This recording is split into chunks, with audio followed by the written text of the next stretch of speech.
గతంలో ఎంపీ కూడా టీఆర్ఎస్ఏ ఉన్నాడు, ఎమ్మెల్యే టీఆర్ఎస్ఏ ఉన్నాడు, సీఎం కూడా టీఆర్ఎస్ఏ ఉన్నారు. అంటే 2014 నుంచి 2018 వరకు మరి అన్ని వాళ్ళే ఉంటే మరి డెవలప్మెంట్ జరగలుగా నిజంగా మరి వాళ్ళే వచ్చి 2018 అంటే 2022లో అసలు మునుగోడు డెవలప్మెంటే కాలేదని అంటారు. దీన్ని ఎలా చూడాలంటారు? అభివృద్ధి ఎందుకు జరగలేదండి? మీరు చూస్తలేరా? ఇప్పుడు ఈ నియోజకవర్గానికి ఏమైనా సంక్షేమాలు ఆపినామా? ఇక్కడ ప్రతిపక్ష ఎమ్మెల్యే ఉన్నాడని ఏం ఆపలేదు కదా. అన్ని సంక్షేమాలు వస్తున్నాయి.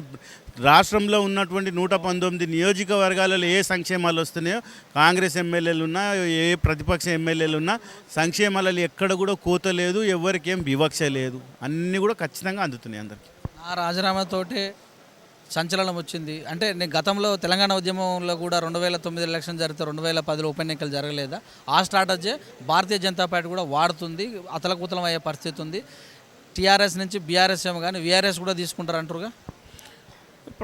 ప్రజలు చూస్తారండి కొన్ని రోజులలో. ఏమి ఇబ్బంది ఏం లేదు. మేము ఇవాళ 103 సీట్లలో ఉన్నాం. వాళ్ళు మమ్మల్ని ఏం చేయగలుగుతారు? వాళ్ళకి 3 సీట్లు ఉన్నాయి. ఈ ఒక్క సీటుతో ఏం ఫరక్ కూడా 100% ఈ సీట్ కూడా మేమే గెలుస్తాం. దాంతో ఏం జరిగేది ఏం లేదు. రాబోయే ఎన్నికల్లో కూడా మీరు కూడా చూసి నిన్న మొన్న సర్వేలలో ఏ సర్వేలు చూసినా కూడా ప్రతిపక్ష పార్టీల సర్వేలలో కూడా టీఆర్ఎస్ ముందుంది అనేదే వాళ్ళు కూడా చెప్తుండ్రు. తప్పకుండా 10 రోజులు ఆగండి, 10 రోజుల్లో మీకు మొత్తం రిజల్ట్ వస్తుంది.